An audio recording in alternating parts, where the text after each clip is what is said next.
Are you struggling for consistency in your sim racing? Does your iRating look like a roller coaster? If so, we have good news for you. The way to get more consistent is to first understand what you're doing differently than the professionals. And VRS is the answer. With our competitive subscription, you will have the telemetry, setups, tutorials, and everything else you need to fully analyze your driving. Our data packs and the ability to compare your driving with the best in the world will show you exactly where to adjust your inputs, change your driving line, and shave seconds off of your lap times. And our powerful and precise Direct Force Pro wheelbase and precision pedals are being used by some of the world's best drivers. All these champions agree that VRS hardware is not just the best on the market, it's also priced well below the competition. So if you're looking to upgrade to direct drive and the best pedals in sim racing, VRS is your answer. If you want to get better, get faster,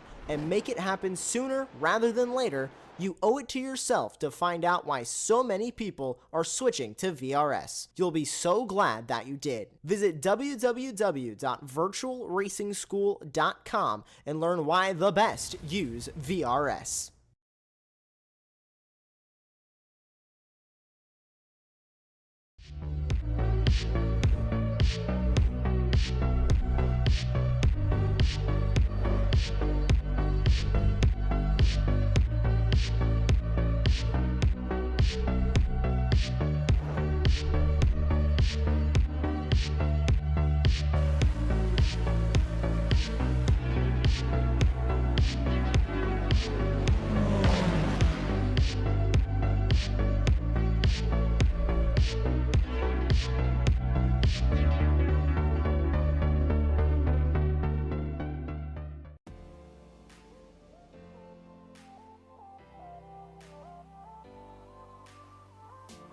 Hello and welcome to round 7 of the Apex Racing League Prototypes Championship live on Apex Racing TV. My name is Sam Fitzpatrick, and alongside me for this round that we have here at Canadian Tire Motorsports Park is Austin Knight. Jamie Fluke is bringing you this stream on our YouTube channel this evening.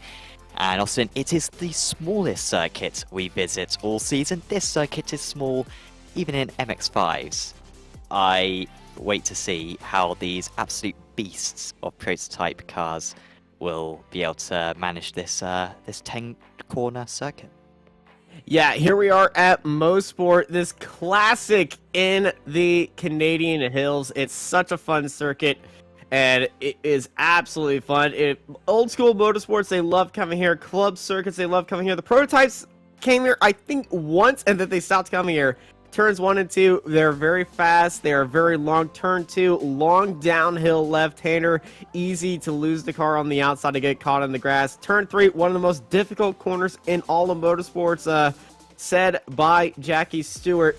And then it's a small kink heading into turn 4, and then probably one of my favorite corners in all of motorsports. It's also Sterling Moss's favorite corner in motorsport because he helped design it. It's Moss Corner.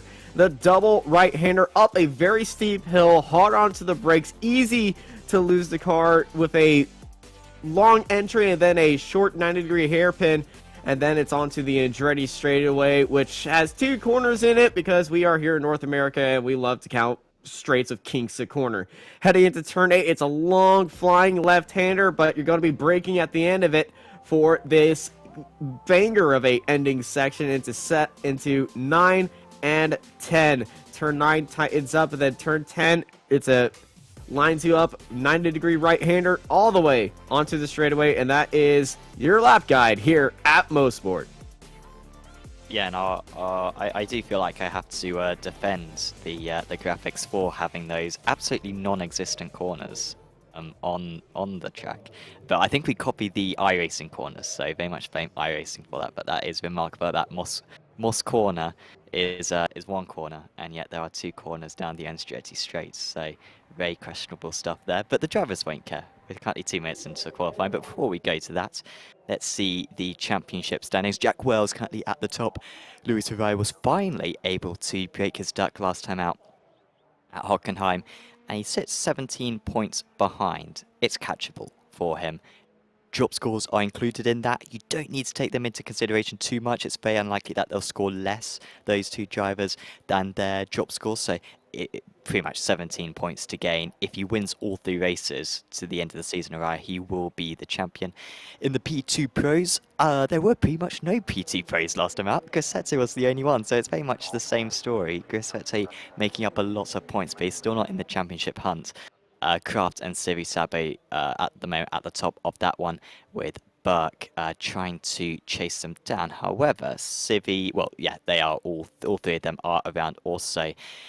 We have Fabio Grosseto once again around, so some of the top drivers around that championship. And in the P2 AMS, Thomas Mork is at the top. This is probably the most competitive championship we've had so far this season. Shuri's been in a good run of form, so has Cathode, albeit Mork, I think, was able to take the race win last time out, so was able to strengthen his hold on the championship with 3 more rounds to go, this one, and then 2 more rounds to finish off this 9-race season. And we are now 3.5 minutes into the qualifying session, with the drivers just putting in their first times, because after all, this is such a short lap, we're almost breaking the 1-minute mark. Yeah, it is one of the quickest laps in all of iRacing. It almost rivals Limerock Park for tracks that are so short. You're wondering why you're racing prototypes around there. But LMP1's around here, nearing that 1-minute mark, or that 1-minute barrier. And I'm going to be honest, to go 2 miles in 1 minute, 2.5 miles in 1 minute is just ridiculous pace. There is not a lot of corners on this track, not a lot of actual corners that you have to slow down in an LP1 car. I was doing a few laps before we got here, and just trying to figure out how these guys try to do it. It's like driving an F1 car around a go-kart circuit at times. But as we ride on board of last week's winner, Luis Araya, he got pole last week, and he's looking for that right now. It's on provisional, 6 tenths ahead. The flying right-hander, then hard onto the brakes, left-hander, then even more onto the brakes, and right-hander, then it's onto the straightaway. And that final sector would be the slowest part of the track other than Moss Corner. And he just flies back. He just flies through there like a summer's breeze. Yeah, now we are under 1 minute of 59 dead. Epic stuff from Araya. Hopefully Loveridge is going to take part. He has got a qualifying ban. You can see Wells there and Wilhelmsen. We did have Brown in the session earlier on, but I don't think... Apologies, no, Brown is out on circuits. That's good. So we will see Brown. You see him put his first lap in. I think that might be an out lap, maybe. I think yeah, that's an out lap. They're crossing the line as they come out of the pit. So that's the reason for those slower times and the big improvement on the second lap. Subisabe currently at the top of the P2 Pros. We've seen Krat, on the most part, have the pace advantage, but I think it was Sebring where Subisabe did look legitimately faster, was able to pull away. Maybe Le Mans as well, actually. We wait to see if Subisabe can get that crucial race win. Really needs to win tonight in order to give himself a good chance at the championship. We're now watching Matthias Berg, who's just been a little bit behind the 2 Pure Sims esports cars so far this season. I think had the pace to challenge them back at Daytona, but had an instance. But he will keep them honest, albeit so far at least no sign of it being a proper run. Yeah, he's got to definitely be keeping them honest, and he's going to be on pace with the field improvement from last week. A big improvement, I would say.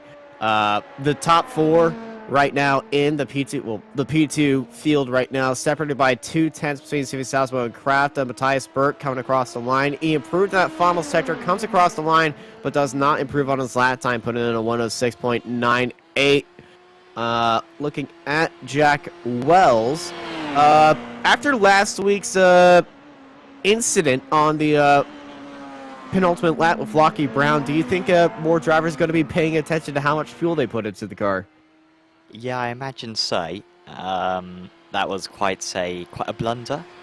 He may not have been leading anyway, but he certainly would have been in the lead fight, wouldn't he? So it was very crucial. Wells wasn't quite able to take advantage of that one. Yeah, it will be at the forefront of Brown's mind, I imagine. Well, that instant, as I think that was Lane just popping his way up to Filippisco's third place. Expect Wells to surge his way forwards. Burke is on a quick lap. Wells struggling quite a bit. Burt put in a green sector 2, heading into sector 3 right now. It's going to be looking to improve on his time. Can he close down to that 104.682? It looks like he's going to be jumping up into third place of this lap unless he invalidated it in the last sector, and I think he did. Oh, Matthias, that final sector just got a little bit wide. Jack Shuri, purple in sector 2 for the Pro 2 AM. LP2 AM, as we are looking at Thomas Sorensen putting in their first laps. They're coming around that final turn, coming across the line. Sorensen up onto the board in 4th place, half a second behind Mork.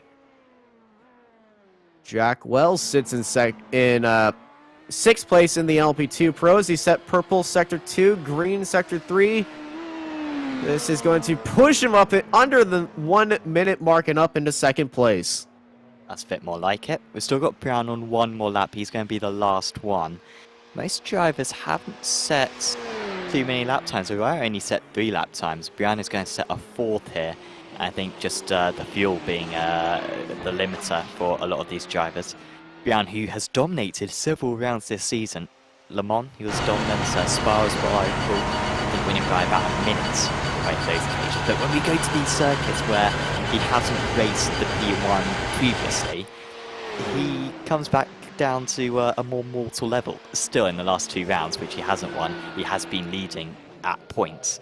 So he's certainly going to be in with a chance. He's got 2 green sectors so far. Can he at least get ahead of De Philippis and Wilhelmsen? He can do. 1.3 seconds off the pace, but expect Brown to get faster as the evening goes on, I imagine. But Titsaraya continuing that good form, and he looks like he's going to take the overall pole position as everyone is back to the pits. Yeah, Brown, this is kind of the same thing as what happened at Hockenheimring. I think he qualified 3rd. We did have that incident at the start of the race, both LMP1 and LMP2 Pro and AM, well, just really LMP2, where there was a little bit of stack up. There were some questions on when drivers were supposed to go, and there was a little bit of collisions at start. Were drivers reminded of where the start zone is here today?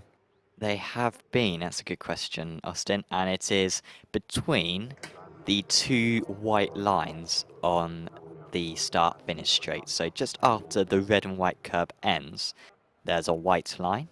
And then you've got the start-finish line as well. And it's basically between those 2 points that the leader can accelerate. But of course, the drivers behind the leader just have to wait for the leader to launch. So the leader could wait till the start-finish line, and no one else behind is able to launch until that point has been hit. So you'll see that as we go through the P1s and then the P2s as well. Been a couple of issues so far this season, but hopefully no issues tonight as the drivers are starting to grid up on the back straight.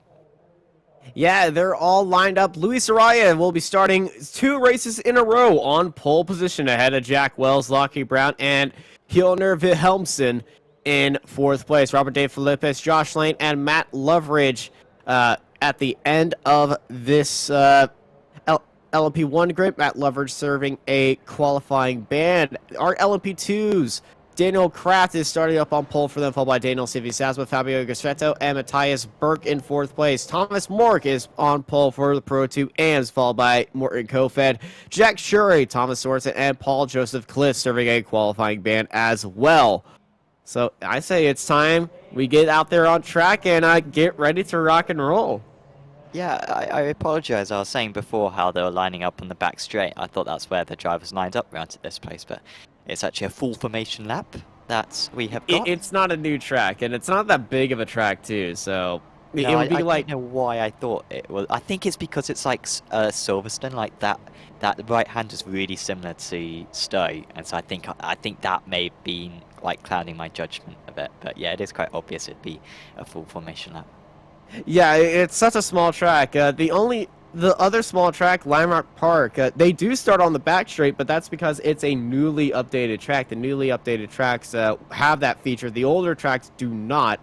Silverstone's a massive track, I know, and I hate to do a full lap around there at pace speed. But you know, in these older tracks, you have to do the full thing. But honestly, around this very tight field, and when you have to create that split, I think that will make it a lot easier for everybody to know where everybody else is and not have that kind of awkwardness. I know Road America has a very awful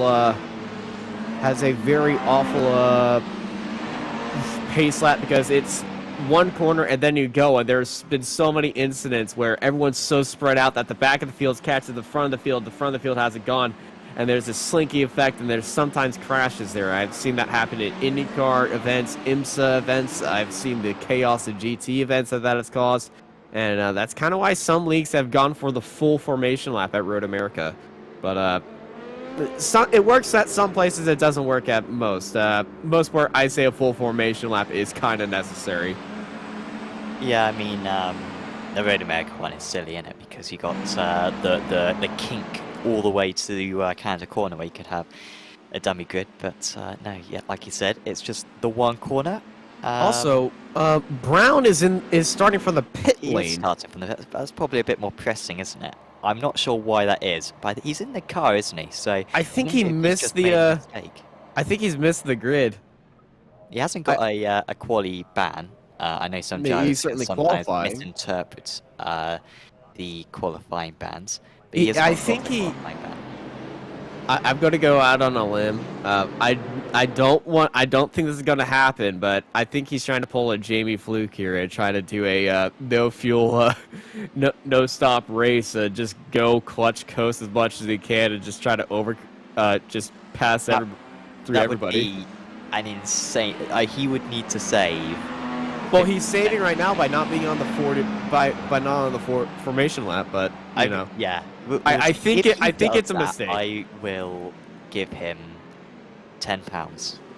All right, Lockie on the chase here. For all right, guys, for £10. if there's no other reason to watch this broadcast, just think I might lose £10. Did you lose £10 for me? No, that didn't happen though. Of course. Anyway, let's get to the race start, Austin. Yeah, you lost £10 for me in Formula 3.5 race. I remember this. It's Imola, I believe. Oh yeah, it was my first cast with Apex. That was 3 years ago. So the race starts here. Luis Araya bringing us around the final corner. We will come up to the white lines on the circuit, and any point from here on in, he can launch the car. He leaves it very late, and he accelerates away from Jack Wells immediately. Loveridge being able to get past lane, that's just what he needed after his pit lane start, and also trying to get past more places. At the front of the P2 field, we've got the Pure Sims cars launching us away. It's a good start for Civisawa to keep behind the P3 driver, dancing up the inside. I think that was Thomas Sorensen there, gaining a couple of positions right off the start, and we'll soon see Lockie Brown exiting the pits and in pursuit of these drivers. So Grossetti getting ahead we got a car off. And in fact we've got a car off the circuit, and that is Sorensen hard into the wall. He will need a fast repair early on in this 1 hour race. Yeah, it's very hard turn on the outside. Turn 2 and turn 3 are sometimes known as the graveyard because this is not the we got a collision in the background entering Mosport. We got a car on the wall. That is Thomas Mork around and into the wall. And contact. Shuri, I think, has had contact. He's made contact. Yeah, I think Matthias Birkins also had a little bit of an off right there. I think he might have been just a little bit too ambitious onto the inside, and then they got into each other, and then boom, out onto the outside that they've had the contact with each other, and just no room left for Mork right there as they got into the wall. And very big contact for Sorensen, Mork, and Matthias Burke so far. But our LMP2s being led out by Daniel Kraft, Sivi Sasbo, and Fabio Grossetti right now. Top 3 in their own little world, but they are in the P2 Pro class. Our LMP2 AMS is being led by Morten Kofed, who's got a 1 second lead on Shuri as Luis Araya is going through Moss Corner for the second time, the LP1s, with a 1 second gap to Wells and Wilhelmsen in 3rd place. Brown currently looking like he's a lap down. That's not the case, I believe. I think that's just a bit of a glitch with iRacing. I think he'll gain a lap on the conclusion of this one. So he's only got half a lap to catch up as far as I'm aware. But I do hesitate on that one. Kraft still leading the way. Civisabe is back on the attack. This is an incredibly tricky circuit to overtake in some cars. In cars where you usually get overtakes done on the brakes, there's no big braking areas for you to do that. However, I think in these cars it is going to be possible because he can carry so much speed around the outside, and this time he wasn't able to stay alongside with Sirius Abe, but hopefully these two will be dueling like this for the whole hour, and even battling like this, they're still pulling away from Grosseto, so they seem to have the pace to be able to take these risks, as we've got Loveridge, I think, has gone off the circuit. I'm not sure if he's hit the wall. Oh, well, he yeah, definitely that's has hit the wall, damage. and you were saying earlier on, Austin, how Sterling Moss struggled round that corner or thought it was very intimidating. Well, Loveridge has paid the cost of that. Yeah, turns 2 and 3, I've said they are kind of known as the graveyard. There's an LP2 coming out of the pits that might have had a little bit of aspect, but you know, you just want to go over there and take as much road as you can, but I just kept it to the right side just a little bit, caught it into the grass and bang into the walls. I remember the Formula Regional Americas Esports Championship when they came onto iRacing in 2020. I think it was a 24-car crash here on iRacing that we witnessed, and that corner is just always embedded in my mind that something will always go bad there. And it certainly has gone bad for Matt Loveridge. A very unfortunate day with that qualifying ban has gone into an even worse day. So I'm getting word from Lockie Brown. He has got connection issues, so apparently iRacing has decided to try to download everything, just as his connection is very poor. And so that is why he's not out on circuit, and why he missed the start. So, oh, that's even more unfortunate for Lockie Brown. Last week it was did not have enough fuel in the car, and he had to pull in on the penultimate lap while leading. And this week it's, well, internet. And, well, that is sim racing reliability there right now. You can have a real life, it's usually engine to mechanical, and now it's well, the iRacing version of mechanical is internet and hardware failures. And who else had the hardware failure last week? Was it the Homestead?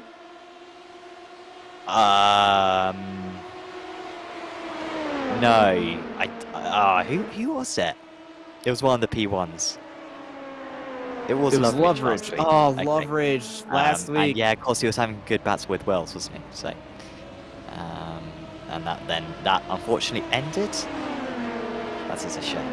At least Loveridge will be back out there as long as he uses his faster pair, which all these drivers have available. So you may well see his car magically fixed, even though it would be totally written off after that crash. But he's left the session. He's left the session. You will not see him back on circuit later on in the race. And also, I will just point out, I'm not going to lose £10 because he did come into the pit, did Lockie Brown. In fact, he's gone back out there as Brown. Credit to him, but he's already made 3 pit stops. So, if anything, I should be winning £30 from this. Actually, he's made 4 pit stops. There you go, 4 pit stops. Oh, yeah, you're right, yeah. That's crazy. In 3 laps. Well, when you start from the pits, it's already 1 pit stop, so technically he's made 4. It's a bold strategy, Cotton. We'll see if it pays off. It's not. Unless everybody here crashes in turn 3, I do not see that working out. I think you as Lopez is gotten past by Lockie Brown. He's lost a lot of pace, has Roberto. I think might have had a little bit of a issue earlier on. And he's just probably just trying to get used to the track right there. And yeah, this lap is fairly slow for him. He lost 3 seconds. Oh, so that was a crash. Yeah. It's not going to be the same place, Turn is it? 2. Yeah, it looks like the same place. Turn 2 off the exit. Oh, what? Yeah. He avoids it, but it's turn 3 on the entry into the wall. Mosport turn 3. So deceptively deceptive. And, you know, it'll catch you out. MX-5 will catch you out. TCRs will catch you out. LMP1s will catch you out. Heck, even a Formula V will catch you out in. Even though in a Formula V, I believe that corner is flat. Yeah, I can imagine drifting a Formula V or maybe a Skippy through that. As Brown has got, well, I saw a change in the positions on the time tower. It was Brown passing Mork. Not too significant a pass. Wonder if we could actually see a replay of Mork's crash on lap 1 Of course, championship leader is Thomas Mock in the ABS, and he's set to lose a fair few points to Kafode and Shuri at the moment. And we saw him collide with the 1-3-1 of Matthias Berg. But I believe he just got squeezed. Oh, he hit that inside curb, got into Merc right there. Then that inside curb is so bouncy inside line, and that contact that he had with Matthias Berg right there pushed Matthias out wide and into the wall, where we usually see drivers who overshoot Moss corner end up in that wall or in that little runoff area. But yeah, that inside line leading up to it is very bumpy. There's a curb right there that'll punch you up, and that's exactly what we saw happen. It pushed him up into the air, pushed him out wide, and he was just being squeezed by Merc, and just really nothing that he could do about it. Araya dicing his way through the traffic right there. The gap's down to 1.2 seconds. Seemingly the traffic's been a bit kind to Wells a bit. Now he's going to get held up through turn 1 and lose all of that advantage that he had originally gained. So he loses half a second in one corner there, did Wells. But he is, yeah, keeping up with Araya at the moment. Remember, top 2 in the championship. Wells currently ahead of Araya, but Araya could pretty much half the points deficit if he won today, even if Wells was in P2. This one's still going on. I saw Civi Sabre was about 2/10 behind earlier on in the lap, but it was around a part of the circuit where you can't overtake. This is where you want to be close. This is, for these guys at least, the only place where they will be overtaking, because everywhere else is too dangerous for most drivers, let alone if your teammates. But Civi Sabre lacking a bit, but he will be saving fuel, and it's very easy to save a lap of fuel around this circuit. It is. You can gain so much behind another driver. Just be lifting off just a little bit early, making sure that A, you don't run into them, and B, he can definitely win this in the fuel category if you're Civi Sabre. You know, if you already have more fuel in the tank than your teammate, you both go in at the same time, and if you're both going to the same number, that is less fuel going into your tank than your teammate or the car ahead of you, because you've been saving that much, and it'll be a shorter pit stop time. And I think that might be the strategy for Civi Sabre right here, to save your teammate, build that gap up to third place. Grassetto, that's the car that they're aiming for right there, and the next car in line. 3 seconds to them, 2.5. When it's about like 5, maybe 8 seconds, we'll start seeing them maybe start to slice and dice with each other or more. But Fabio Grassetto is, you know, that will be their measure on them versus the rest of the field. There is Morten Kofed, the LMP2 AM championship leader, coming out of Moss corner. There's Jake Shuri. You know what Kofed had for breakfast, lunch, or dinner? But he's absolutely flying tonight. For people who haven't tuned in for the other rounds, Kofed's a solid driver and has had some good results recently, and I think all the 3 J1K racing drivers were very strong at Hockenheim. But he hasn't, I'm not sure if he's won a race this season, Kofed. I think Cornbread. I'm gonna go out a stretch Cornbread. Cornbread. Oh, do you ever have that, Austin? I genuinely don't know what that is. I love cornbread. You don't know what cornbread is? No. Oh, it's amazing. Is it like a cereal? No. It's bread, but it's corn. Isn't all bread made out of corn, though? Or is it? No. I guess it's wheat. Yeah. There you go. It's a very southern thing here, and also it was a failed attempt at a pun. Co-fed cornbread. Okay. Yep. Or the thing is, Austin, all the best jokes are the ones that you have to explain. So I think that's up to you good in there. I think I got one over your head last week, where just no one caught it. I forgot what I said, but I remember I made a pun and there's no reaction. No. Yeah. Sometimes the jokes are just too intellectual for me and Jamie. But I will be Googling some cornbread later on. I might Google it during the broadcast, in fact. But we have got a very good... Very professional. We have got a very good battle for the P2 Pro lead. But, I mean, every lap Civi Sabre is this far behind. On lap 1, he was actually able to get past on this point. I wonder if he could ride on board, see if he's actually lifting out of it, because he can't get alongside now.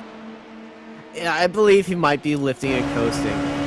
He's definitely not doing that right there as he goes onto the outside right there, just filling the mirrors and immediately letting his teammate right by. And I think these guys are just having fun. It's a pure Sims Esports showcase right now. Team Drive, they definitely did their homework around here. Probably got it together in a practice session and just ran with each other like this, saying, okay, this is what we need to do around here. And just pull away because they seem the most well-attuned of the LMP2s. Well, of course, they're leading. Than everybody else as just look at the gaps that everybody else in the lap times are doing. Suvi Sasbo, they're doing 105s, 9.9s. Grosseto is just did a 105.9, but everyone else is doing 106, 107s, 108s, and they're kind of all over the place compared to these two who are just putting in 105.9s literally every lap. Yeah, they are really consistent. Yeah, it's impressive stuff. They are very dialed in. As this is a good look. He gets in a little bit more alongside, and he is going to try to push it around the outside. So he's going to have the inside line this time. Craft gets the inside for the final corner. He should be able to crowd out as Divitt. They came quite close that time. But that has been something that we've seen at least twice so far. In the first 2 laps, we pretty much saw that. And at the moment, there's just the wrong amounts of right-handers. If there was another left-hander after that, I'm sure Sivisapo would be able to make the move stick on one of these occasions. But it's just too narrow around that final point. It's really tricky to go around the outside. I think it's a bit more campers on the inside of the circuit as well. And nothing's happening for Sivisapo. He's just got to be a little bit more alongside going to the I want to see how Brown navigates these two through Mosport. He's going to be held up a lot because if you try to make an overtake through this section, you certainly have a death wish. And yep, LB2 all on the boost, flings past him. He lost all that time on entry and off exit for Lockie Brown. Started from the pit lane, connection issues. Glad to see him still out there and going, even if he's a lap down compared to everybody else. Also, to do 3 pit stops and be a lap down, that's impressive. And it's a short lap as well, isn't it? Very short lap. At the Nordschleife, though, isn't it? I think he might have been blinking, and that was counting as a pit stop at times. While he was... Ooh, Kliss! Yeah, caught just a little bit too wide, caught the grass right there. A few cars, they could actually use the grass. I know some of the touring cars, they'll run out there and use that because front-wheel drive cars, grass, it's just an extra way to keep the car going. But that's going to be a lot of damage for that LMP2. As we have Sorensen past Kliss, who I think is probably going to have to return to the pits. He won't be able to get to the end of the race from here on a tank of fuel. You need to go at least another 5 minutes, probably closer to 10 minutes, in order to get to the threshold. But yeah, so that will be an extra pit stop for him, but at least it's quite a short. Yeah, it's sort of a short pit lane here. No, it's quite long actually because you have to go very slowly down it. So yeah, probably not great for him. As we see the fantastic graphic indicating the gap between Araya and Wells and how it's ebbed and flowed, but there's not much of a difference there. You can see it's only ranges from 2.1 to 2.7, so it looks quite stark lap to lap. Actually, it's been very consistent. It's actually now gone up to 3.2 on this lap, so Araya stretching his legs a little bit more now that they're into free air. Yeah, Araya definitely stretching his legs. 3.2 seconds. Brown, it seemed like... Brown and Wells, it seems like to be the only challenge for Araya right now with the pace, but Brown with that unfortunate iRacing incident putting him a lap down. And now it just looks to be a Wells versus Araya thing, and Araya putting a win. It looks to be going for the number deuce right now with the number 2. As Mort puts in the fastest lap time of the race so far for our LMP2 AMs. Here's Wilhelmsen getting past a LMP2 of the 255. That would be Corfid. And talking of cornbread, you just Googled it. I've Googled it. Well, it's a bit like a sponge. Yes. So it doesn't look too bad. I imagine it's very sort of quite bland, but I'm not criticizing that because it's goes what great you put with it. Yeah, which matters. So, and I've googled as well why it's not usually made in the UK. I think apparently maize is much more common in the US. So you guys have got abundance of it. You've got to turn it into stuff, whereas Yes. we do not have so much of it. So, but if I see it in Aldi Uh-oh, that's in the next few days, that's who is that? that's a 24. Oh dear, and he's towed That back. is Brown. That is Lockie Brown in Moss Corner. He just got past a LB2 driver heading in there. It's just too much mustard. Got into grass on the outside, and oh, that's unfortunate for Brown. That's all Brown right there. And I was wrong to say that he towed back. I thought he had done, but no, he was just waiting for the field to go past. He's still got a chance, Brown, at catching up to Lane and Wilhelmsen, but that's I really think he just threw it compromised his away. chances. I think he just threw that away of him catching back, because I think he just went another lap down. No, he's still only a lap and a half. No. Up and a half down at the moment. But yeah, he lost like Where's 20 he on seconds. track? It's I'd say he's about 20 seconds away from being lapped by Luis again. Yeah. It's a very short lap here, so any mistake, I pretty much expect you to lose a ton of time to the cars you're chasing and getting chased by, especially in these LMP ones where they're doing 1 minute, 1 second lap times, and he spent a good 20-ish seconds on the outside of the track right there. He's going to be back past these guys very soon. 3.5 seconds behind, so that's about a lap it takes to gain back. This is probably a circuit with one of the smaller differences between the pros, between the P1s and the P2s, because there is not much boost for the P1s around here, because there's no braking, you don't generate much energy, and so you'll see the drivers stop Moss Corner, but around most of the rest of the circuit, you're sort of just dabbing the brakes, and I think the is it the Porsche which does generate some Yes. energy down the straights as well. But in terms of the braking energy, the kinetic energy recovery, it's quite small around this circuit. Yeah, the Porsches are definitely having an advantage right here. If we look at the makes right now, the top three are all Porsches. Araya, Wells, and Lane, all Porsche drivers. Hilner is our Audi right there, and all the Audis, I think, are cursed around here. They've all had issues. Lock around iRacing, we saw that incident right there. De Filippes had that crash. Loveridge was in a big crash as well, as I believe our LP2s were bump tracked just for a little bit. Stephen Southwell just in the gearbox and going on to the outside. Just filling the mirrors of his teammate. I feel like that they are on a strategy right now, waiting for that second half of the race. Probably Daniel might go an extra lap at this point and just see if he can outpace his teammate and try to make this interesting with an overcut. Yeah, that's going to be his best chance, I think, at this point. The thing is, if you can save half a second of fuel, that could be the lead. You know, half a second of fuel plus, you know, an extra lap. He's on an empty tank compared to his teammate who'll be on a much heavier tank. That could certainly be the change in the race. So I think, if anything, I would say Suisab is almost in the lead here, but he's got to make sure that he keeps it close around the pit stop. I wouldn't write it in ink just yet because, you know, Daniel Kraft and, well, they're both named Daniel. Kraft and Sazbo, they're going to be very in tune with what each other's thinking. Kraft knows when he has to pit.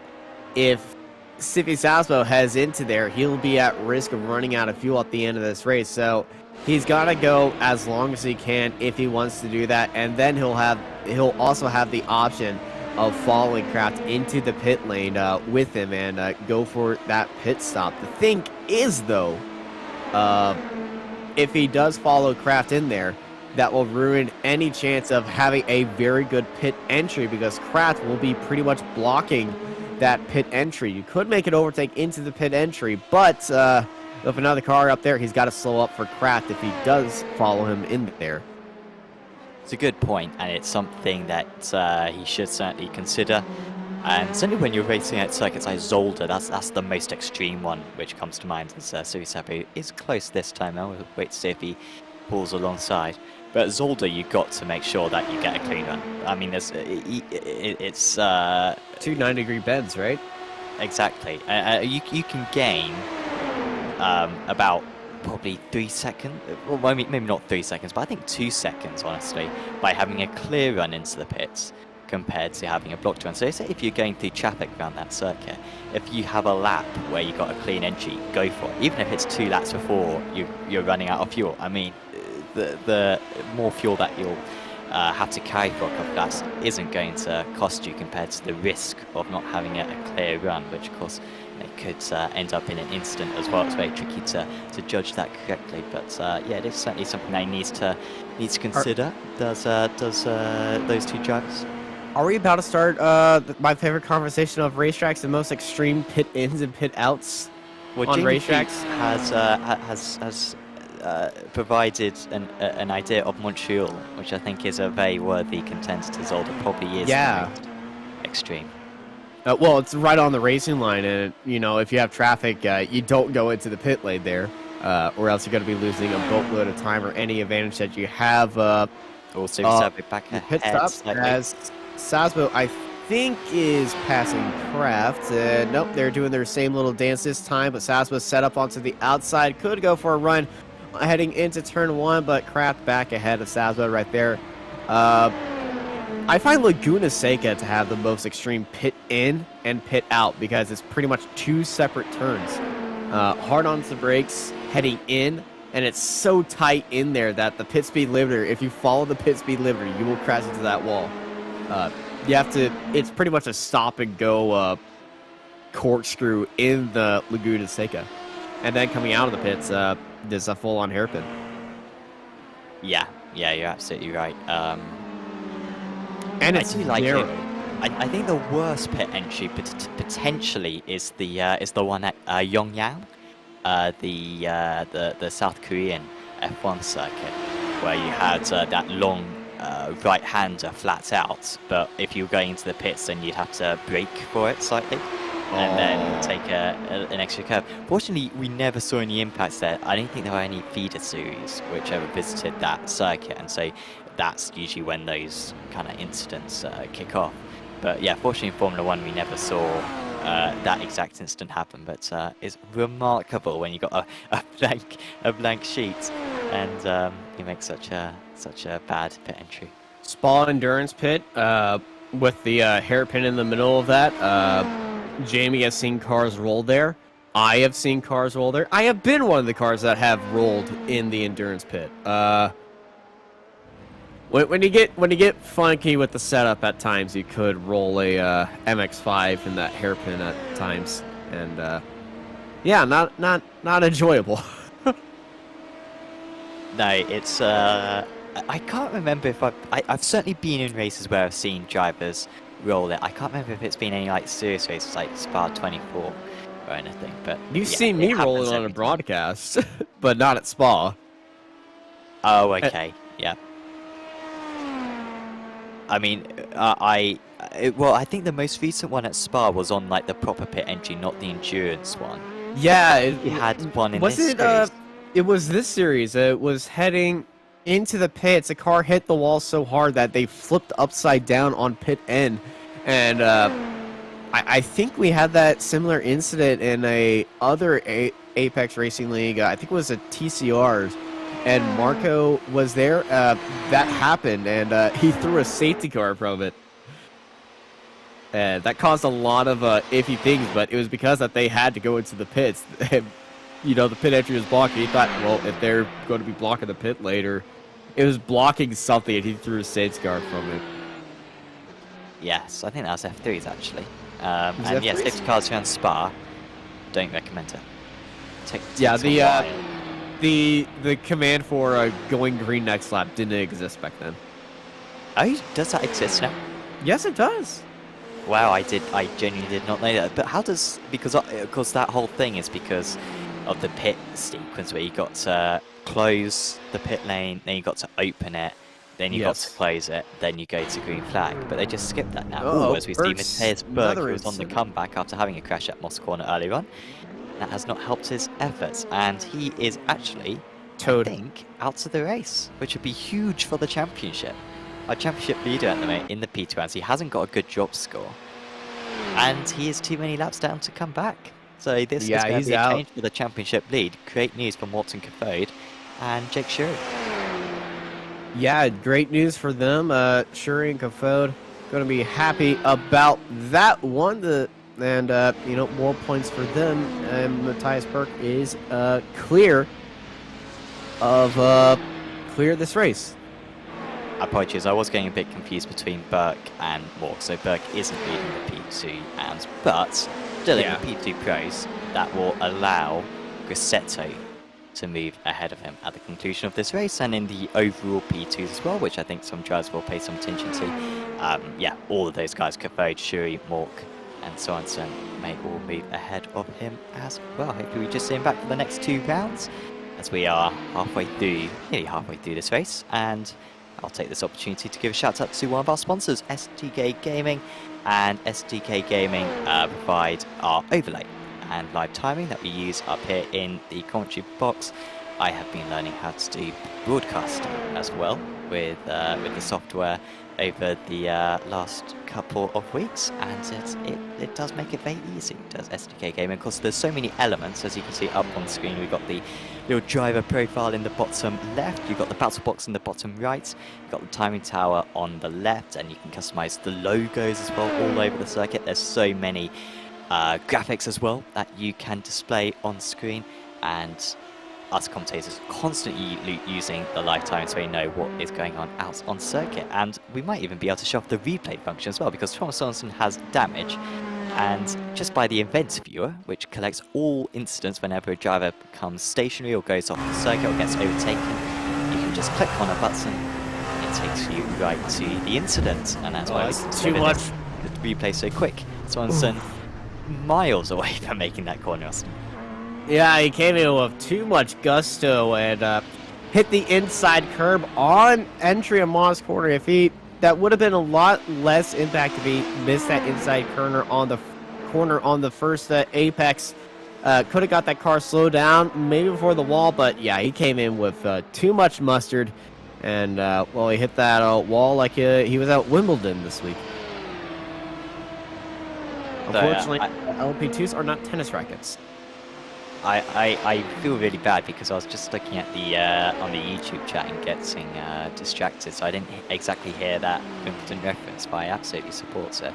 More of that, please, on Apex Racing TV. Really, what we should be doing, ideally. Craft, I don't watch tennis though. If anyone does watch tennis on the YouTube chat, let us know, and you'll get some bias from me if you ever enter one of our series, which you can do at apexracingleague.com. You can sign up to our F4 Championship, our GC3 Championship, or this Championship, or our new Porsche Cup Championship, which will be announced next week. Well, you just announced it right now, but signups will be made official next week for the ARL Porsche Cup Championship. Porsche Cup, are they doing the elimination qualifiers? We are not. However, we have got a battle on circuit. Mork has just been able to get past Jake Show, which could be significant for the championship. And that was a bit of an iffy lap for Show, but Mork absolutely overwhelming with the speed, 1.3 seconds faster on that last tour of the circuit. And a bit under a radar, apologies for not spotting that one. But there was a absolutely massive rapidly catched him up. Yeah, I'm not sure what happened to Mork, but sure, he came out of nowhere. 1.3 seconds that lap, and he's still pulling away. I think Shuri might have had an issue or something, because he has lost a lot of speed, and he's still flying away. I think Shuri, honestly, Mork's just faster. I mean, their fastest lap... Well, you know what? Their fastest lap is only... Oh, hang on, Nate. Their fast lap has got a second between them. So Mork's in a different category. Seems like the 3J1K racing drivers have just absolutely nailed the setup this week. This does follow the IMSA official series, does this week of the championship. And yeah, it seems like they've really done a lot of official series racing. And those guys are absolutely flying along. So Mork is now 22.5 seconds off the lead. His fastest lap is actually half a tenth slower than Cathode. Mork was involved in that incident at the start. That's why they were behind. Yes, yeah, he crashed at Mosport, didn't he? But I don't think he's got time to catch up to Kofod unless they wanted to help Mork in the championship. But I think Kofod in the championship himself, so I doubt they would do anything like that. That's going to catch them up. Kofed is in the wall on the Andretti straightaway. That's not too bad, is it? I think a LMP1 just made contact with Kofed. Yeah, there's an LMP1. No, it was an LP2 that crossed over on Kofed right there, and Kofed innocent party. That was the 14th, so it wasn't LP1. It was Josh Lane. Josh Lane came across the nose of Kofed and giving them both damage. Oh no! So it's not the end of the world then for Kofed, because he can take his pit stop now, use the fast repair, and get to the end of the race. But it's not ideal, and it certainly does give his teammate an opportunity to come back in this race. And that was absolutely Lane's fault there, coming across, and yeah, just very aware of what was going on behind him. But I think that was Phil Helmson. He was getting a charge on him and just caught him off guard, and they just assumed that, oh, I'm in the LP1, I've cleared this guy already. And always gotta listen to your spotter. I know we sometimes take them for granted at times, but that is, Kofed is probably furious right there, and that's gonna give advantage to Mork. Yeah, Mork is now leading the Pro 2 AM race, and if Mork goes into the pit lane right now, I think he could cover off Kofed, because he definitely has the pace to continue doing that. yeah, it'll be it'll be tight. How long until the pit stops? Do you know, Austin, if this is a very low fuel consumption circuit? Because usually we see these drivers go about it's a lot 40 of lifting minutes. You could lift and coast around here. I'm expecting 40, maybe. We might see a 45 from a Civi Sosbo and Kraft, but most of these guys are out on their own right here, so we're expecting a 40, 42. Jake Shuri decides to head into the pit lane, so most of these drivers going halfway with the fuel, not really going to be gambling a lot, but the more time is going to be more time given to Mork in the front now, but we could see the separation between Shuri and Kofed if Shuri comes out there and he gets passed by Kofed. So Kofed is 28 seconds behind Mork as we are looking at Daniel Kraft right now leading out Civi Sosbo and our LMP2 Pro lead. Here's Fabio Grassetto in third place of our LP2 Pros heading into the pits. A lot of early pit stops, isn't it? I mean, considering that Grassetto and Shuri didn't have damage, they've had to come to the pits quite early, so I wonder if it's quite high fuel consumption, this circuit. And we're going to see the two race leaders in fairly soon, Kraft and Civi Sabo. Civi Sabo will be desperate to extend it another lap, but at least from what we were seeing, it hasn't really been fuel saving that much, as now this could be close. Fortunately for Kraft, he's got a bit of a draft up ahead of him, and I think that saved him from having to pull a defensive manoeuvre. Is Civi Sabo going to come into the pits? Is Kraft going to come into the pits? Kraft is taking an alternative line there? No. They continue round another lap, and you are right, that is Kofed only just ahead of these guys, along with actually Mateus Burgers. Apologies, no, Burgers in the pit lane. As Josh Lane again. The wall again, and that he's already used his fast repair. Yeah, is more damage right there, and that is Lane well in the tire barrier. And this is how he got to the tire barrier at the end of the Andretti straightaway. So he just got the car repaired. Did he catch some of the grass off the exit?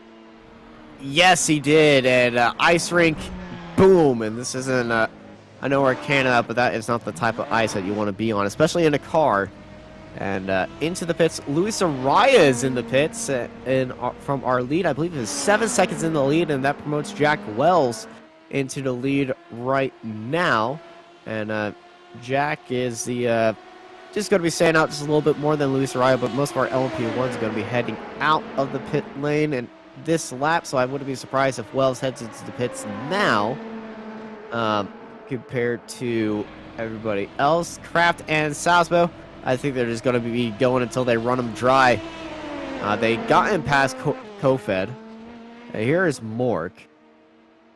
He still has not gone into the pit lane other than his stop at the start of the race to get that faster pair. So Kofed 31 seconds ahead of Kofed. So he's actually pulled away because Sasbo and Kraft were lapping Kofed and holding him up just a little bit. So if Mort goes into the pit lane right now, which he doesn't do, it does seem that Thomas Mork will be retaining the lead as Jack Wells heads into the pits. He's actually stopped a little bit before, had to make a correction right there. That's going to be slowing down his pit stop, and I believe they'll be handing back the lead to Luis Araya. Right on cue. I feel like losing a lot of money tonight. I think that still Mork hasn't quite got the gap on Cafone. I think it might. $10. £10? £10? £10? Yeah, we're upping the stakes there. Yeah, £10 sterling. Says that he doesn't come out on circuit. I say Mork, when he comes out of the pits, will be in the lead. I don't think the gap's big enough at the moment. The pit stop time is 48 seconds. Obviously, you don't lose all of that because it takes 10 seconds to go down there anyway. But I think the gap needs to be more like 38 in order for it to be enough. It's currently 32. But it will be close at the end of the race, there's no doubt about that. Also, Jamie, in doing the broadcasting, just saying how... so that was clear. It's going hard into the wall. Ouch. Jamie just saying how Shuri was actually fixing some front damage. As we've got side by side here, Subi Sabo is trying to get ahead. I think he's got on the inside this time of his teammate, and this is a position that he has not been for this entire race. Can he make it stick? He's going to have to go the long way around the second half of the S's, but he can't. And in a race where and there goes Kraft into the pits. So Subi Sabo has now got one lap. He's got to absolutely nail this lap if he is going to manage to contend for this race win.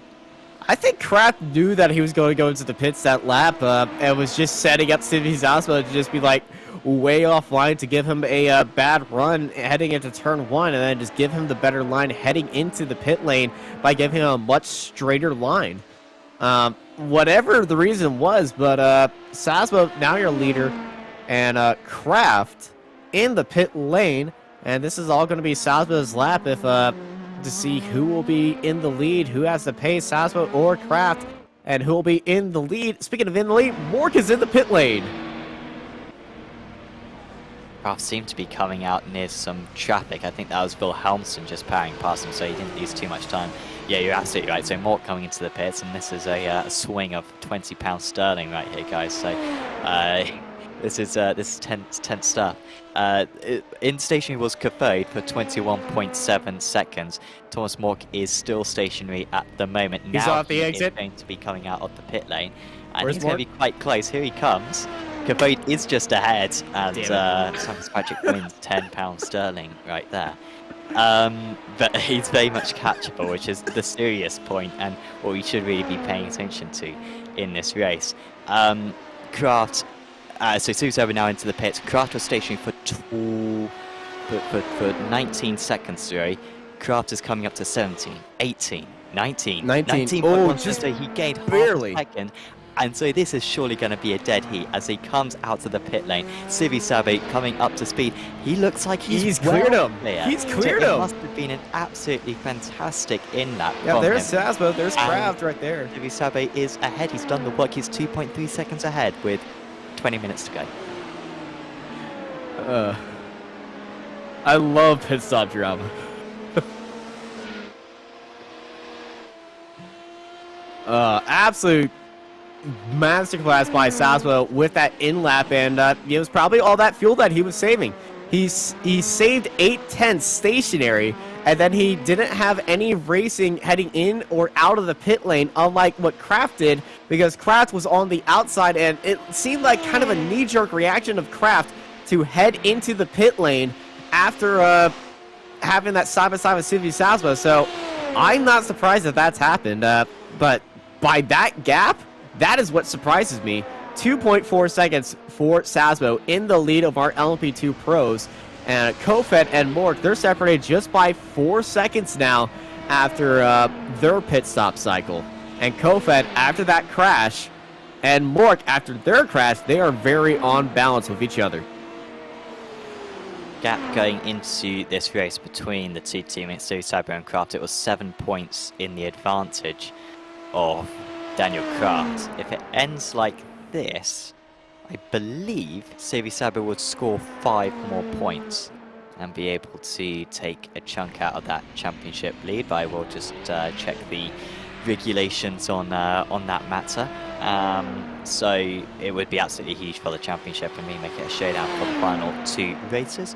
The point system for first position, you get 50 points. For second place, you actually get 44. So it would come down to 1 point for the championship lead if it's ended like this with 2 more rounds to go. So yeah, it could be exciting unless of course Kraft can make up that gap and get past Series Cyber in the time remaining. Well, we've seen weird things happen in this series. Cars run out of fuel on the penultimate laps. Cars getting caught out by grass. I would say this is the most dangerous track of all the tracks that we have, because the barriers, the exits of the track, there's no runoff. It's just grass. If you do something wrong, if you get off the track, it will be the track that punishes you the most. And you can see a big grass strip already on the circuit heading into Moss Corner. That does affect your traction around there, and you can see Lockie Brown just kicking up a little bit of grass heading into turn 1. And there's a lot of evidence of cars running wide off of turn 1 onto that rumble strip, but you know, Brown, no! Into the wall! Out of turn 2, heading into turn 3, and just like that, it can catch you out. Lockie Brown, who's had a absolutely horrible day, has gone even more, and I think I might be at the fault for calling this into existence. Well, you're saying about dipping tires into the grass, and that's exactly what happened. 2 points. Wow. Thank you, Well, Brown. He's already used his. Has he used his faster pair? Yes, he has. For sure, he has.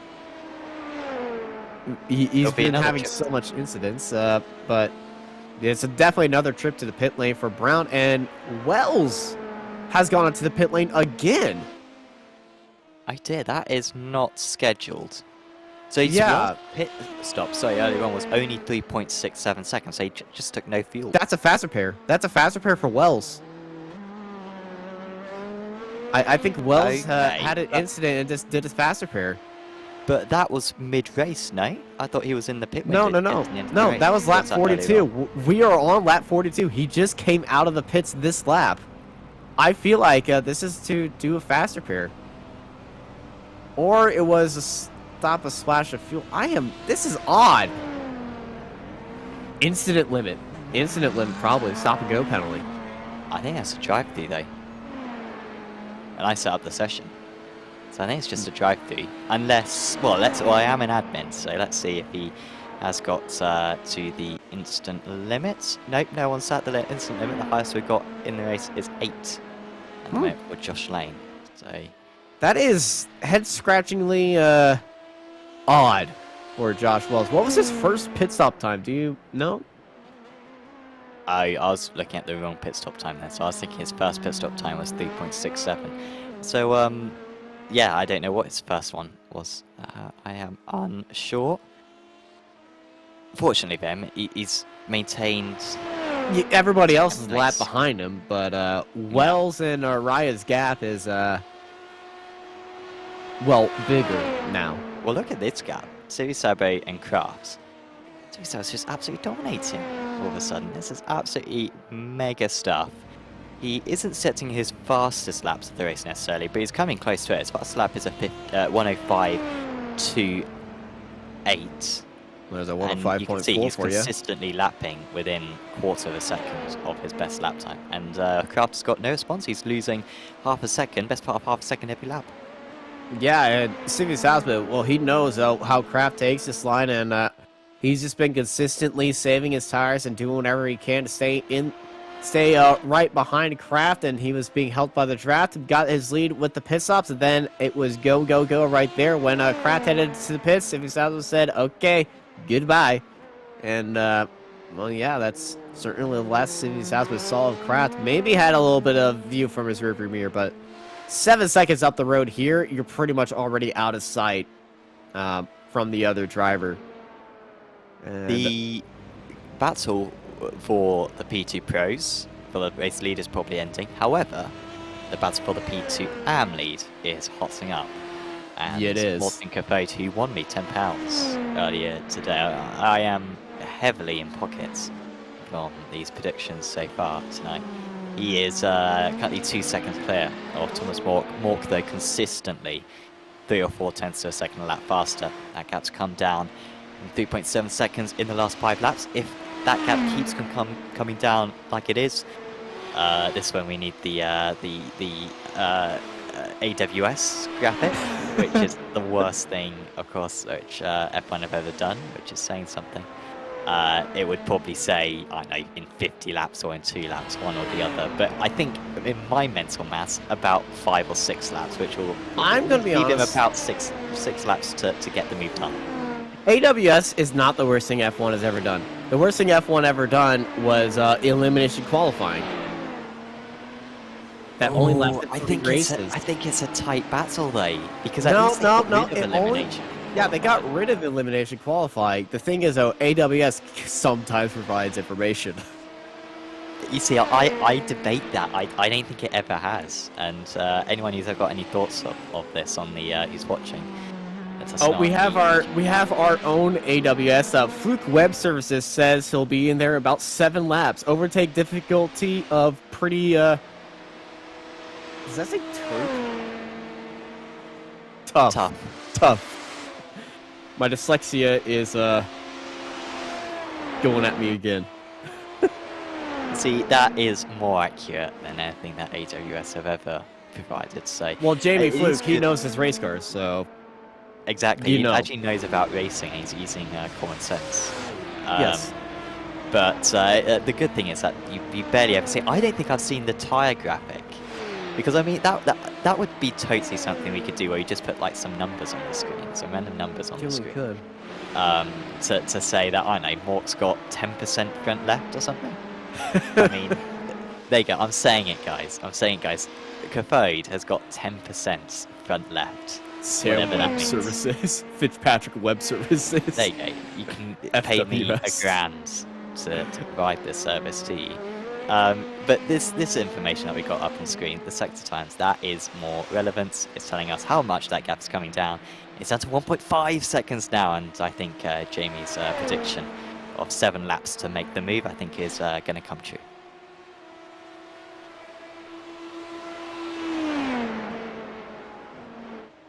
I mean, these are big gaps right now. These are short sectors, only 3 sectors around this circuit, but they're very short in length, and it's going to be well over half a second. It's going to be closer to a second gains. I mean, that's actually sector 3, Cathode going strong. That's really, arguably, the most technical parts of this track.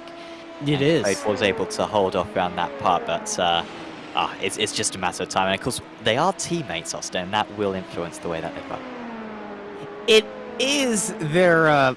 They are teammates. The thing is, though, between teammates, sometimes you just want to have a little bit of fun.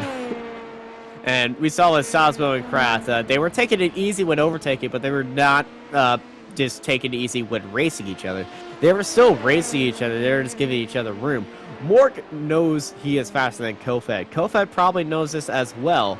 And if Mork catches up to Kofed, there might be a little bit of a, hey, let's give these people a show up there. But with 10 minutes to go, it's anybody's game. Whilst we aren't quite in side-by-side battles as well, Matt, I'll give another shout-out to another one of our sponsors, Apex Racing Academy. Apex Racing Academy offering 29 different data packs. Those data packs including setups, chat guides, weekly group coaching sessions, which are absolutely brilliant. We get tuition from some of the best drivers on iRacing, and it's also integrated with Virtual Racing School, which is a very big bonus. You can use their telemetry to help you improve your driving. So do definitely check out apexracingac.com. Get yourself a bronze, silver, or gold subscription where you'll use it at Apex Racing TV. And we do thoroughly recommend you sign up. It's an easy way to get fast and yeah, make iRacing a little bit fun. I don't know, maybe you might enjoy making setups. I don't, and so I very much appreciate the service that they provide.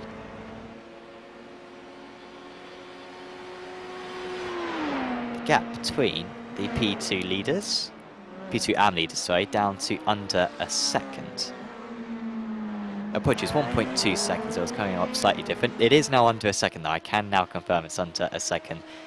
Mork gaining about 0.4 of a second. Just going onto the pit straight, it seems, that time round. And so, surely the end is nigh, or at least the battle is nigh between the teammates.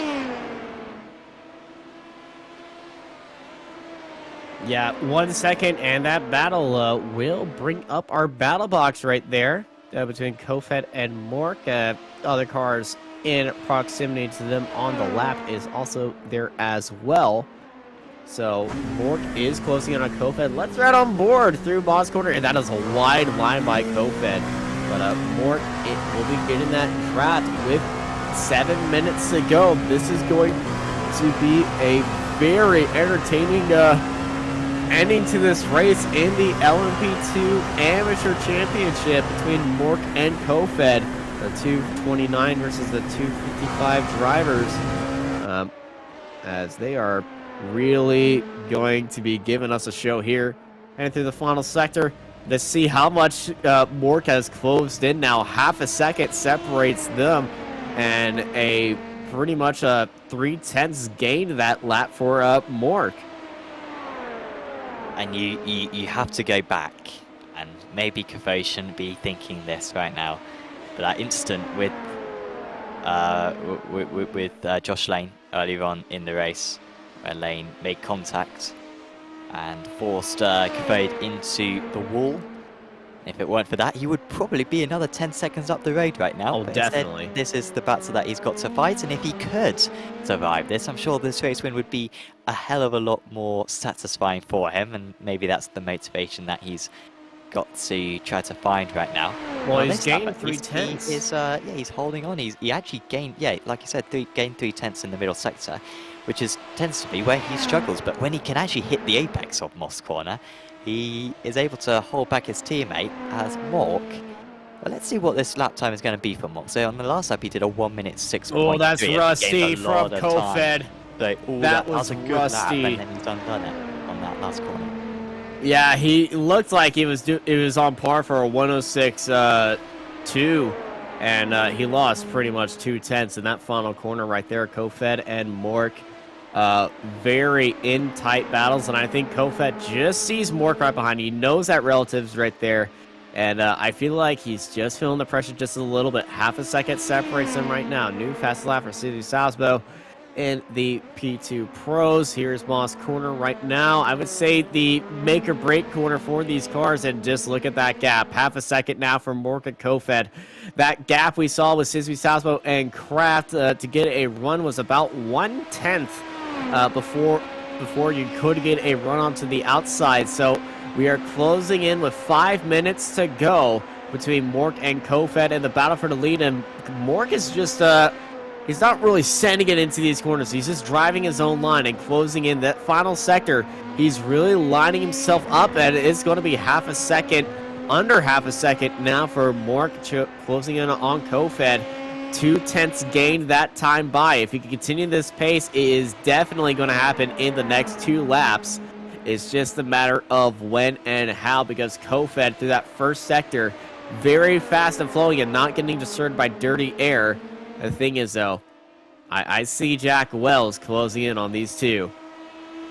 Actually, he's 8 seconds behind in that LMP1. He could be a factor in this little bit of a fight right now. Yeah, he will. He might play a part. I can't help but feel. I feel like Mork might just be settling for P2 here. It's difficult to tell. We'll leave it a couple more laps before making any firm assumptions. But he doesn't seem to be pushing as hard as he was, and I feel like maybe he's going to let his teammate have this one. They're both beating Shuri. Mork will go into the last 2 rounds of the championship with a strong lead. Doesn't necessarily need the points. Mate, this is looking fairly passive from the Danish driver on his compatriots. And the gap remains at around half a second. Another half-10th gain for Mork, but very slow through Sector 1, and yeah, I just, the attitude of that P2 car, whenever we've been on board with it, always seems quite passive, not pushing it too much, particularly in corner entry. Yeah, they've been very cautious most of the time. The Kofed and Mort both putting in a very good lap, hitting into the 105s that time by. So both are putting in fairly quick laps that time by. It's just on going to be, this race is all going to be about consistency. How much can you stay in the 105s? How low of a lap time can you go for? But this lap is going to be advantage Kofed. Very good through Moss Corner that time by. There's Jack Wells in the background. Could it happen again? Hopefully it doesn't, if you're Kofed or Thomas Mork. But that LMP1 is closing in on these two with 3 minutes to go. And this lap, I think Kofed has pulled up by about a tenth. And Wells is very much there, as you were saying previously. Just where will he get past? Will it be at Moss Corner? That would be the worst place for Wells to get past. He's not going to be in much of a rush. You can see on the time tower, he's a minute behind Araya. He is 40 seconds ahead of Bill Helmson. We have a revised Jamie Fluke web services update. Difficult, doable if teammate isn't ahead. So just like the real life Amazon web services, giving us absolutely nothing. I'd say that's more nuanced than AWS has ever delivered. So thanks once again to that service. It's actually on the entry straight easy for Wells. No problems for the P2 cars. Kofed or Mork. I think this, yeah, I think that's that prediction was correct. That if it weren't Mork's teammate if it up wasn't ahead, the teammate, absolutely, it would be a lot more possible for Mork, as they are heading on to, well, Araya is going to come close to lapping them actually, so it'll be close whether they get 2 laps one more lap. It'll be 2 laps. So they will get 2 more laps, not 3 more laps. Yeah, no, just 2 more laps. 1 minute and 6 seconds was the time to go when Luis Araya came across the line, so he'll be coming across with about 3 seconds to go. So if anybody is if anybody was going towards banking on 1 hour, they might be needing to head into the pits. Or just fearing about fuel. But Luis Araya has been dominating this race, and he's dominating this gap. 55 seconds in the lead to Jack Wells. And what seemed to be, I think Luis had to buy this track. I believe so. He's never raced here in an LP1. I think LP1's never came here before. And, well, he's got 1 more lap to take the checkers. White flag in the air for Luis Araya. This time last week, he just took the white flag and took the lead. But now he's been in the lead and didn't have to worry about that. And now he's in the middle of this LP2 fight on that final lap. Luis Araya, he's just got to pick and choose where he wants to go. He doesn't want to make this a ambitious move on Salzbo because he's not really fighting anything. There goes Salzbo, Kofed just a little bit wide. And I got confused right there. But Kofed and Mork, their fight was interrupted just a tad bit. And Araya, one last time to Moss Corner. And I would say 1 last time onto the boost as Wilhelmsen heads into the pit lane. I think he ran out of fuel.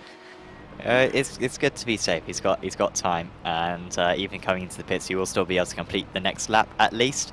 But there is no one going to be stopping Luis Araya. He came into this round, I think, 17 points behind Jack Wells, but he will gain 6 points in this round, and his championship contention is very much alive. Luis Araya, for 2 wins in racing, wins back-to-back races at Hockenheim and Mosport. Kofed does hold on against Mork, and that's a very well-deserved victory for him. Beating Mork, he had to pit on the opening lap for repairs. Sure, even round out the podium. His championship hopes looking not very good right now. Suri Sabo's championship hopes looking very good.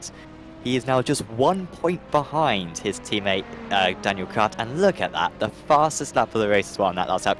He was comfortably faster than Daniel Kraft. Maybe Kraft would disagree with that. Maybe he wasn't pushing after the pit stops. It's hard to tell. I'm sure Kraft will respond well in the next couple of rounds.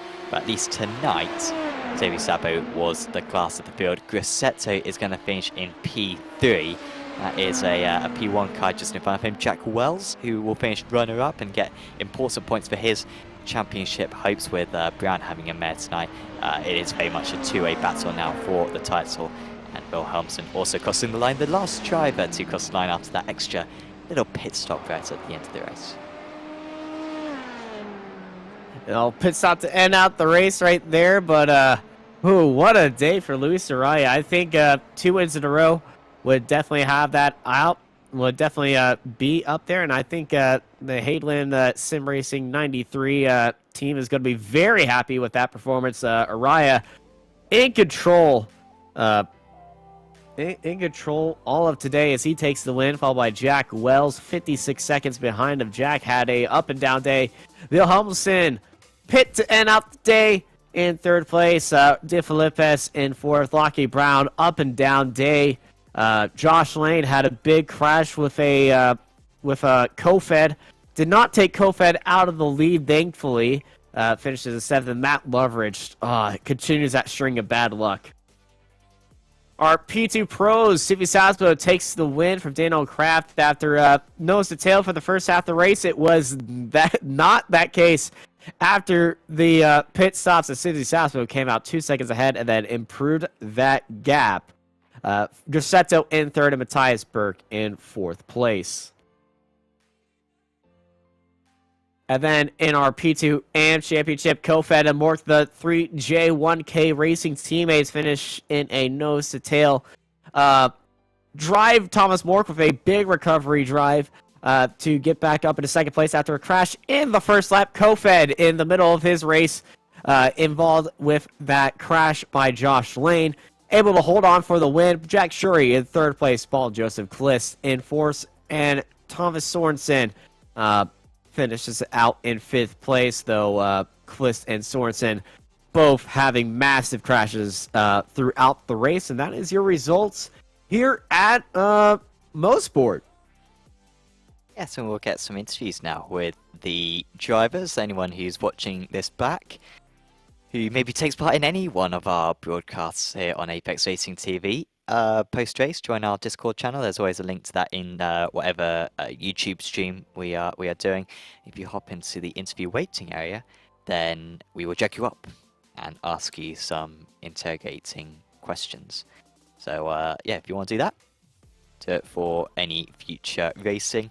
And I will also give a shout out to Virtual Racing School, one of the sponsors for this series. Virtual Racing School provide 50+ data packs for not only road, but also oval racing. Those include setups, track guides, their fantastic data analysis software, and one-on-one coaching. Thanks to Virtual Racing School for supporting us on Apex Racing League and Apex Racing TV as well.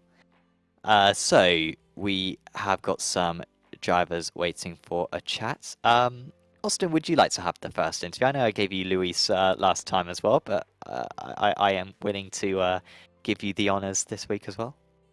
You know, Luis and we talked last week, and hey, we're going to talk this week as well. And Luis, I believe this is the first time you've had a race on this track. Am I right? That's completely correct, Austin. Well, what a way to have your first race, to take the pole and take the win. And heading into this race, it was a little bit of a question of how the LMP1s would handle around here, but it certainly handled extremely well for you. 55 seconds in the lead to 2nd place. What was your mindset heading into this race? I have done a lot of work with me and Øystein Herfjord. We have been analyzing every session I've done and comparing telemetry from session to session, because the LMP1s have never been here, so we don't have anything to compare with other than what I have done by myself. So it's been a long week, a lot of work. So yeah, it's been really fun because I didn't know if that I did was correct or anything. So yeah, I felt completely blind, but luckily it paid off. It certainly has paid off for you with this win. You've closed out on Jack's championship lead by 6 points. So, hey, the run for your championship is still alive here. and how you feeling about the rest of the schedule? I really need to ask my girlfriend to to let me stay at home because we have plans next week. So yeah, I hope she does. But you never know when the house dragon calls. You gotta go. All right. Well, thank you for putting on an amazing show out there on track. Absolute dominant performance for you today. Qualified sub-minute, and that is always special to see that on a 2.5-mile circuit. Before I let you go, Luis, anybody you want to thank? Of course, I stand as that helped me the last 3-4 weeks with my driving style preparations, the analytics, and Stian as well that has supported me even though he's not capable of doing the rest of the season, and the other guys in the team that are sharing for me right now, and yeah, and of course you guys as well that putting up the broadcast and the series is very fun to drive the LMP ones. Well, it's certainly a fantastic thing. Thank you, Luis, and hope you have a good rest of your day. Hopefully, we get to see you for the rest of the season as well, as Sam is standing by with Jack Wells. Yes, I will jack in Jack right now. It looked very tricky out there tonight, though, for the P1s and the P2s around this very kind of tight circuit here at Mosport. Yeah, it was super tricky. I did my best to stay with Luis. My tyres though died after about 15 laps, and I just couldn't get any more pace. And then I ended up trying to use too much boost and running out, and it just tricky out there for sure. Seemed like in the early stages you were really strong through the traffic. I mean, did it feel like you were maybe taking a couple more risks than Luis, or was it just like just the flow of the traffic that you were getting a bit fortunate in those early stages? Yeah, I think it ebbed and flowed at the start.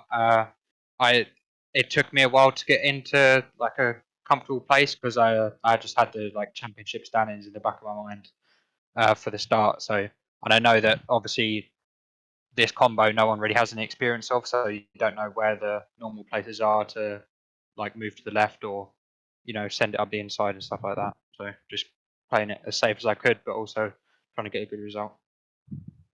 I believe the championship margin is now down to 11 points, and that means that you basically just need to beat Luis in one of the final two races, providing that you finish second in both. If Luis wins both, I believe he'd win the championship by 1 point. Is that now your mentality where you're thinking, I don't need to win both these races, but if I can just match him or beat him in one of these last two races, I'm champion, or are you not thinking like that right now?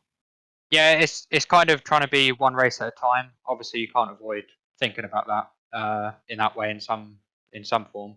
But yeah, just one race at a time.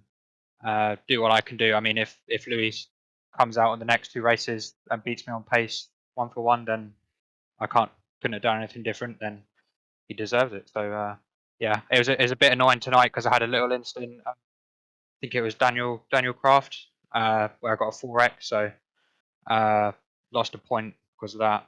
I think it was a bit of a racing incident, but I guess we'll have to see how that one comes out. And the next round of the championship is Monza. Guess quite different to this track. Is that going to be perhaps a slipstreaming circuit? Do you think if you and Luis are evenly matched, then you could perhaps have like a draft battle, or is that not really possible in the P1s due to the boost? No, it's definitely possible at Monza. Yeah, I think that Audi is very strong at Monza as well, so that would be interesting to see. Some of the guys who are usually just a couple tenths off me and Luis, and obviously Lockie and Matt Loveridge are really quick in their own right anyway, so it could be a real battle for the lead between all of us, to be honest. So. We wish you the best of luck for that one, Jack. Is there anyone you'd like to give a shout out to? Just my friend Surin for helping support and guide me through the strategy of this race, and then the team Beast Racing as well. Awesome. Thanks for coming and joining us. And yeah, best of luck. They can get that race win next time out. Thank you, guys. Jack Wells there, your P2 finisher for Beast Racing tonight, and still your championship leader, albeit under pressure should Luis Araya continue this very strong run of form. We have no interviews left, Austin, but yeah, a quick word on Monza next time out. I look forward to perhaps some slipstreaming. I mean, I imagine, in particular, the Pure Sims guys, there's not going to be anything to split there. I mean, if they were, doing a draft back around Mosport, then, what's the racing going to be like at Monza? Pure, absolute chaos. And With that's a what you little should bit of watch. spice. Yeah, it should be a good one. And yeah, I think the P2 rounds as well will be competitive. Hopefully we see Shuri being a rival for the 3J1K racing drivers. And yeah, a track that I think everyone knows a little bit better. So it might be a bit closer on the field next time out.